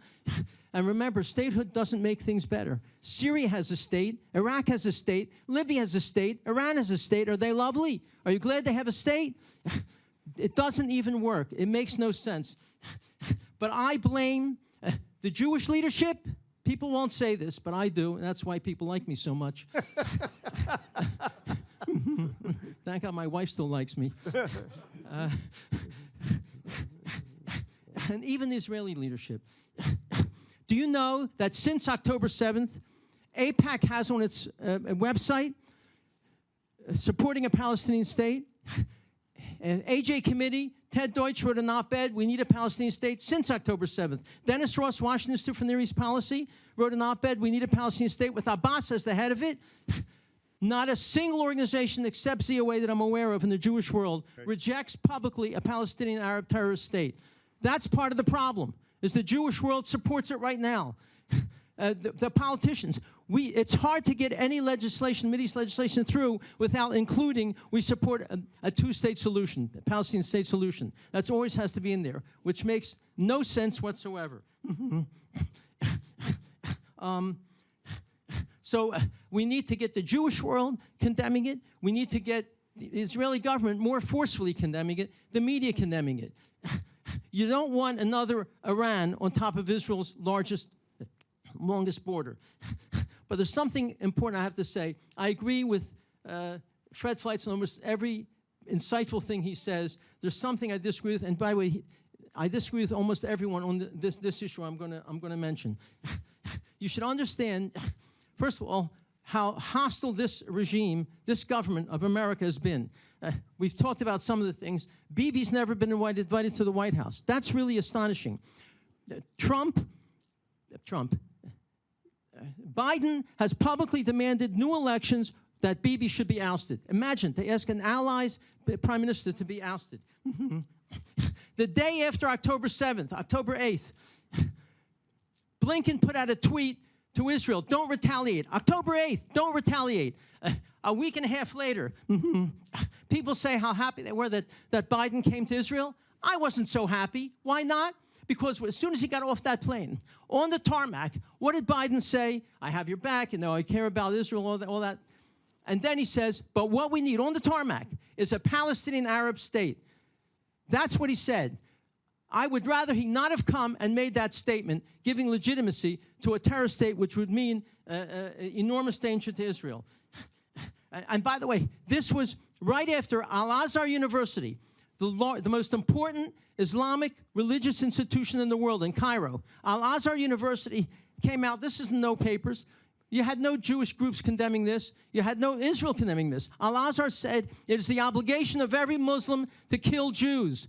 Go out and kill Jews. They issued an edict. Who in this room ever heard of that? Why is that not on the front page of the Washington Post? Why aren't politicians screaming about it? Why hasn't Biden condemned it? And Jewish leaders? We did. And we have Biden, after the attack by Iran in April, take it as a win. Don't retaliate too much. After this attack, Biden says, don't retaliate too much. In fact, Biden said to Israel publicly, don't hit the oil wells. Don't hit the nukes. What the heck is wrong with him? He's defending and protecting the Iran terrorist state who says, first we'll destroy Israel, then we're going to destroy America. Whose side is Biden on? And where are the editorials, the Jewish organizations, screaming about Biden making this statement? Did he tell Ukraine what not to hit? Did he tell Ukraine what to do? Has he ever condemned and complained about Russian and Gaza civilians that are being killed? No, only Gaza civilians who are being killed, which would harm Israel. So my difference with many, many people is that they call what America is doing. I might mention the ceasefire. Ceasefire, ceasefire, ceasefire. When Israel's on the verge of a victory, in what war do we ever call for a ceasefire? Did Hitler and Roosevelt say, how about a 3-week ceasefire? The Civil War, World War I? No, there's no ceasefire in wars. You fight until you destroy your enemy. And yet he keeps screaming ceasefire. So what my difference is, and this is painful for me to say, and no one says this, ladies and gentlemen, the Biden-Obama administration understand that these actions will not deter Iran. It will not change them. This is not appeasement, ladies and gentlemen. I hate to say this. This is intentionally strengthening Iran. The evidence requires me to make this painful statement. They are intentionally strengthening Iran because I believe, as Victor Davis Hanson said this week, Biden and this administration can't stand Israel. That Victor Davis Hanson this week. I believe that's the case, and they want Iran strengthened, God forbid, to be able to harm Israel. So we need the Jewish organizations, the American media, Israel officials to begin screaming about these outrageous actions, including, by the way, the slow-walking ammo. You're slow-walking ammo to Israel, not to Ukraine, who we've given 10 times as much aid as Israel, who's not fighting as important a war as Israel's fighting. Israel's fighting a war to protect the West, America, Europe, and the world. They're fighting for all of us, and it's high time that Jewish leadership makes that crystal clear to the world and make it impossible for Biden, who, by the way, he and others in his administration have said, the protesters on campuses have a point. I understand their emotion. It's legitimate. We should be condemning them for this and all the other things I mentioned. That's when things will change, when we start publicly condemning and holding Biden administration to account for the awful policy positions they've taken to this very minute. Thank you. Well, Mort, I agree with your wife. I like you. Trish. Want me to follow that? Yeah, top that, will you? Yeah, I have to follow that. Right. Yeah. I wanted to pick up on something And add some emotion to the event, will you? Yeah, I don't think we haven't had enough emotion, yeah. I want to pick up on something you said. There should be no daylight between the United States and Israel. There should be no daylight between Christians and Israel.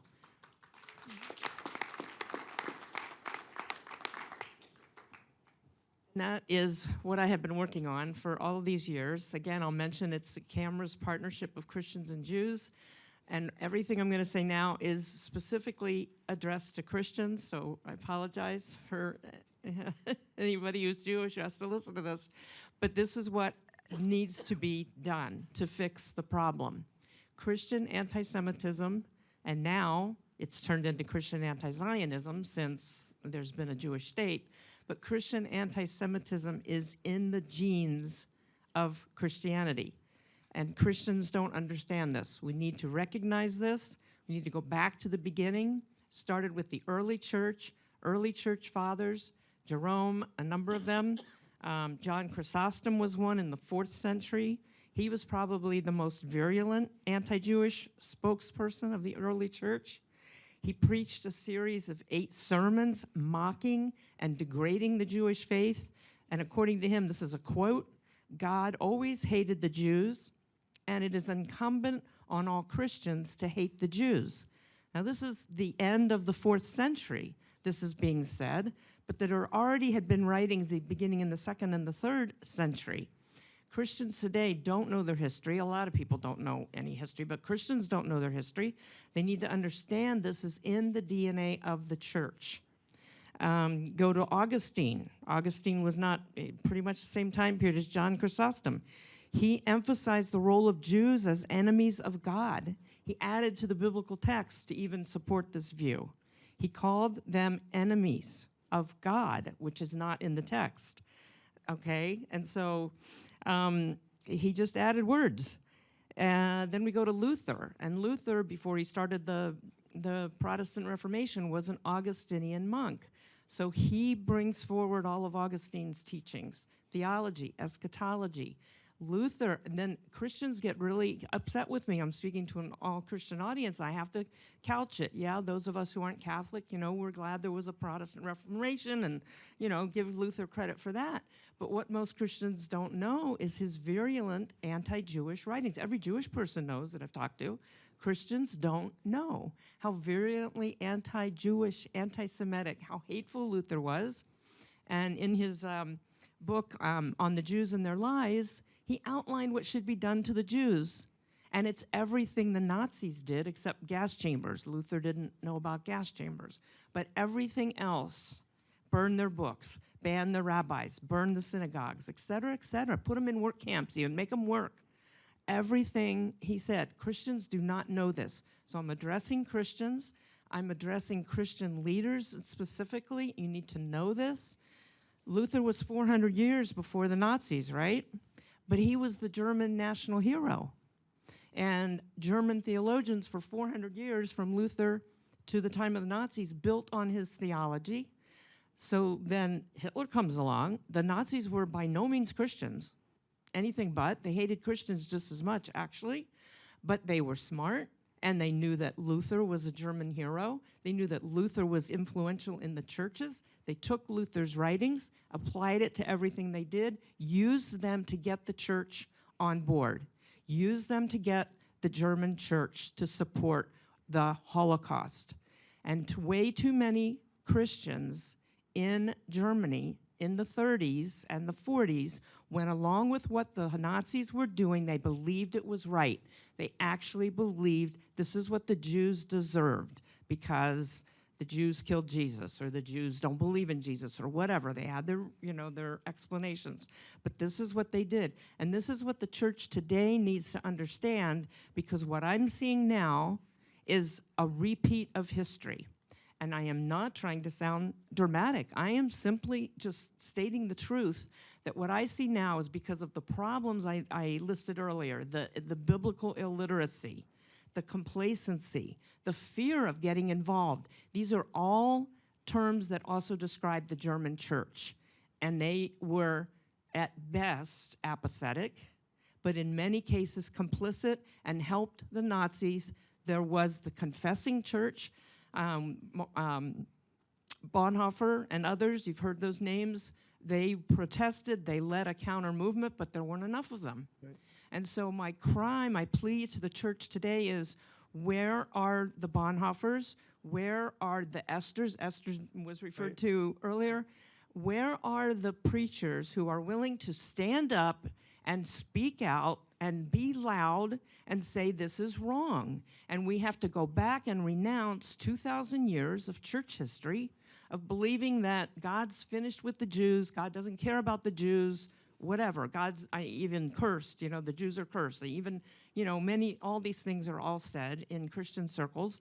And we need to go back and realize this is wrong. We need to become biblically literate again. We need to understand what the Bible says. If you're a Christian and you claim that the Bible's important to you, you better start reading it. And you better see what God says about the Jewish people, and all the way beginning in Genesis 12, that God made an eternal covenant with this people, beginning with Abraham. And eternal covenants are eternal. They don't end. And so it's still in force. And if you read every Hebrew prophet, except Jonah, but every other Hebrew prophet talks about the regathering of the Jewish people to the land. That's what we see now in Israel. So all these anti-Semitic Christians who believe in replacement theology and don't think that there's any purpose for the Jews, now they don't think there's any reason for Israel to exist. So they stand against either the existence of Israel and or the right of the Jews to defend themselves in their own land. So we need to have an awakening in the church. We need the pastors to be preaching this, teaching this. People in the pews need to understand what the Bible says. The church has got to wake up. The number of evangelicals in this country is enough to completely turn this country around in every way. But in this area, we need to wake up. It's just another way of saying what Fred said, never again, which gets back to the issue of combating the global intifada. So it's a lovely tool set that we put together here. Defeat the global intifada. You have to deal with Iran. You need to get back to the Abraham Accords. You need the strong partnership with Israel. You need to restore deterrence. You need to be realistic about the two-state solution and the neighborhood in which you live. These are all the components of a realistic policy going forward. You guys did a great job laying them out. Let me ask Jennifer to come up before I ask you to join me in thanking the panel again. Jennifer's going to talk about where do we go from here, because this task force and all these organizations have always been about trying to moving the needle about the future. So let me again ask you to join me in thanking our you to kind of lead us out. So. Hey everyone, thanks for coming today. My name is Jennifer Ghilardi. You've probably received a lot of communications from me if you're already on the task force. If you're not on the task force, we would ask you to visit our new website that we have up. If you would all even go on it on your phones now, but we have a slide showing what it looks like. The URL is combatantismtf.org. So not just combat anti-Semitism, which is already taken by another lovely group, but combatantisemitismtf.org. If you scroll down to the bottom of the page, we can't see it now, but there's a contact us if you're interested in getting involved. That's the best way to reach out to join us. Pretty soon we will have Project Esther up on the site, so you can read more about that, the outline of it. Rob talked about it today, so we'll have more about that soon. So please go to the site, fill out the form if you are interested in joining and being active in our plan to execute Project Esther, because the task force is the arm that will put this plan into action. I'd also invite you to go to our Twitter account. Fight Anti-Semite is the URL, as Jim pointed out. Oh, it rhymes. I said, oh, it does. Every other one was already taken, so we took Fight Anti-Semite, and I actually think it's the best one because it rhymes. So if you please would go there, follow us, retweet, repost things. It's the only way we build momentum and really get this thing going off the ground. As you know, social media is the way to do that now, particularly on X. Share with your networks, and please help us grow this community. Also on that account, we just posted a very interesting report conducted by JL Partners on behalf of Heritage. It was reported in the Daily Signal that demonstrates some very disturbing kind of facts about Muslim sentiment in America. So I'll just give you some of the highlights from the Daily Signal report. More than a third, 39%, denied the Hamas murders and rapes, while only 31% admitted them. Let's see, 64% acknowledged the crimes of Hamas, while only 7% denied them, and another 29% said they didn't know.